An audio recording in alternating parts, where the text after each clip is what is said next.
Você é do tipo de pessoa que estuda com o celular ligado, virado para a tua cara?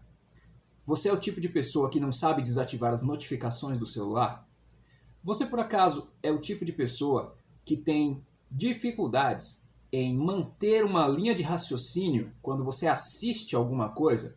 Sei lá, um filme, uma novela, uma palestra? Porque se você respondeu sim para qualquer uma dessas perguntas, você precisa de ajuda. Vou tentar ajudar da maneira mais simples possível. O teu local de estudo, de preferência, tem que conter uma mesa, uma cadeira com apoio para as costas. Estou falando abobrinha? Não estou falando abobrinha. Tem gente que estuda deitado, deitado na cama, pedindo para o corpo começar a adormecer. Tem gente que resolve estudar no final do dia, quando já fez um monte de coisa, já correu de um lado para o outro, já praticou esporte, já foi para academia. Sua energia já foi gasta. Não tem mais o que gastar. Ah, mas pensamento gasta pouca energia em relação ao exercício. Meu ovo! Eu estudo pra caramba e eu sei o quanto isso pode ser fatigante. Então, uma das coisas que você tem que colocar na cabeça é que só porque você não está correndo uma maratona não quer dizer que você não está gastando energia. 20% do sangue, de todo o sangue do seu corpo, vai para a sua cabeça, para o seu cérebro. Então, quanto mais você pensar, mais você gastar os seus neurônios, você vai precisar de uma alimentação mais adequada, o seu corpo vai consumir muito mais glicose, você pode inclusive precisar de algum estimulante, é por isso que qualquer local de trabalho, qualquer escola sempre tem café para te ajudar nessas horas. E eu praticamente tomava 1 litro de café por dia no tempo do meu TCC, só como exemplo, tá pessoal? Não estou dizendo para ninguém fazer isso. Mas é importante a gente saber que existem inclusive até alimentos que induzem você ao sono, por exemplo, carboidratos induzem você a ficar sonolento, com raciocínio lerdo. Você sabia disso? O que a gente faz? Se alimenta melhor, tá? Se precisar, deixa um cafezinho pronto, uma aguinha do teu lado, senta numa cadeira com apoio para as costas, fica na mesa com o teu material disponível, organizado, porque aí você vai fazer a sua hora de estudos. Como é a hora de estudos? É aquele momento em que você diz para o seu pai, para sua mãe, ficar na deles, tá? Porque você vai estudar e aí você fecha a porta, de preferência deixa o celular do outro lado da casa, longe de você, ok? Se precisar do computador do lado, desliga o WhatsApp Web, ok? Usa só o Google. Não sei se você sabia, mas essa ferramenta que o celular tem de acionar a pesquisa por voz, você também tem como colocar no seu computador, no Google Chrome. Se o seu computador for, por exemplo, um notebook, ou se você tem um computador padrão com um microfone ou com um fone de ouvido que tenha microfone, pergunta para o Google, ele mostra a resposta, você copia algumas coisas, adapta outras, responde aquilo que você precisa, pesquisa, assiste os vídeos. É como se fosse uma rotina de trabalho. Você tem que entender que o teu estudo é um momento em que, já que você não ganha dinheiro ainda, né, você está se preparando para algum dia você saber o suficiente sobre alguma coisa para que alguém queira o teu serviço e queira te pagar por isso. O momento de preparo é o estudo. Estudar pode não ser considerado um trabalho na mente de muitos, mas é um trabalho. É um trabalho não remunerado. É um trabalho que te prepara para um trabalho remunerado no futuro. Mas é um trabalho. Cria uma rotina. Todos os dias, mesmo horário, segunda a sexta, ou mais um dia, né? A depender de se você é sabatista ou não. Esse dia pode ser o domingo ou pode ser o sábado.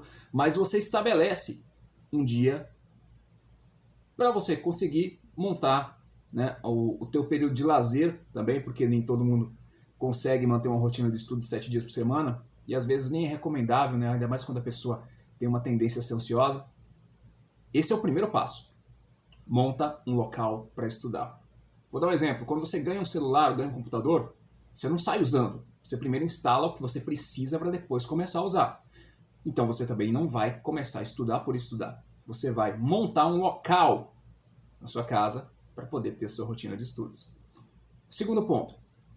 A questão da ansiedade, ela tem a ver com a dificuldade das pessoas de organizar o pensamento, silenciar a mente, e também tem a ver com a dificuldade que as pessoas têm de ocupar o pensamento. Eu vou tentar definir cada uma dessas coisas. Organizar o pensamento tem a ver com você saber que você tem, sei lá, 3 coisas para fazer no dia e essas coisas estão numa lista e você vai cumprindo essa lista e vai riscando essas coisas. Se você não sabe ler e escrever, o que eu duvido, dá para fazer isso mentalmente. Mas quando a pessoa é o estudante, é interessante que você crie listas para as atividades que você tem com prazos. Se você usa um relógio, põe alarme. Se você tem celular, põe alarme. Põe alarme com um tempinho de folga, tá? Se a prova vai ser amanhã, você tem que ter um alarme, sei lá, um dia antes, 2 dias antes. Se você vai fazer uma atividade daqui a 1 hora, interessante você coloca o alarme para 1h30 para você conseguir se preparar. E sempre entendendo que a gente não acumula um mundo de coisas para estar resolvendo num dia.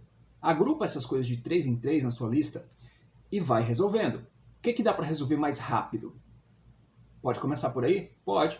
Mas talvez você seja do tipo que, nossa, eu vou começar pelo mais difícil, porque aí eu ganho mais tempo para fazer outras coisas. E ganho até tempo de lazer. Se isso funcionar para você, faça.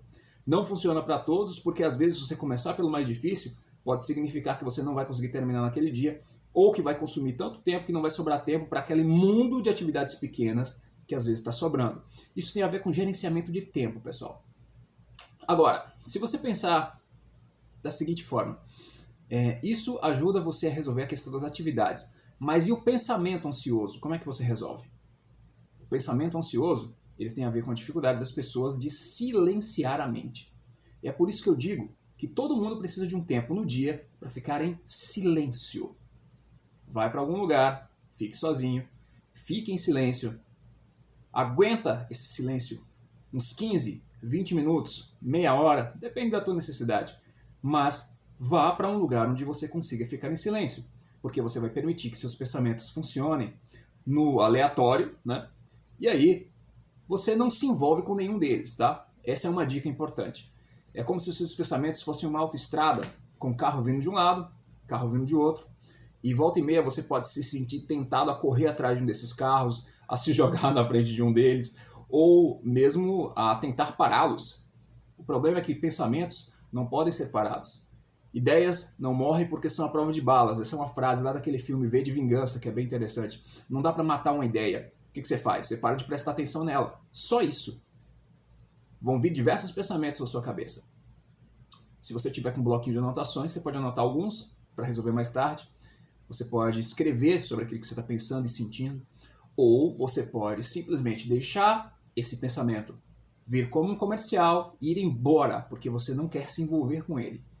Esse hábito de criar esses espaços de silêncio, ele começa indo até um local onde você consiga ficar sozinho em silêncio. Mas com o tempo você aprende a fazer isso até naqueles momentos de ansiedade.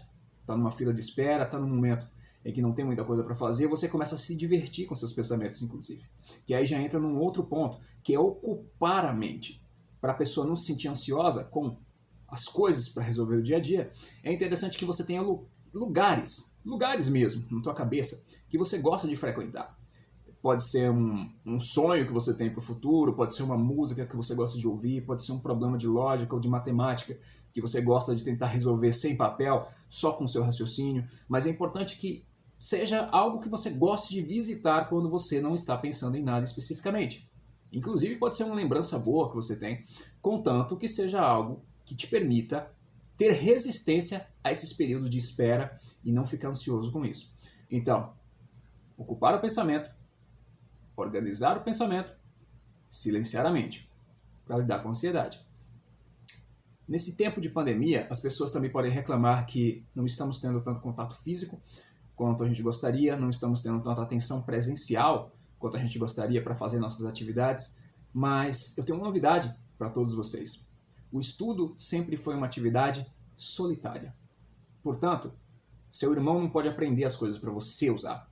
Seu pai não pode aprender as coisas para você. Seu colega não pode aprender as coisas para você. Sua mãe não pode aprender as coisas para você. Seu professor não pode aprender as coisas para você. Se em algum momento você estiver sozinho tendo que resolver alguma coisa, tá na tua mão. Vai que é tua, Tafarel. Já ouviu essa frase? Pensa comigo.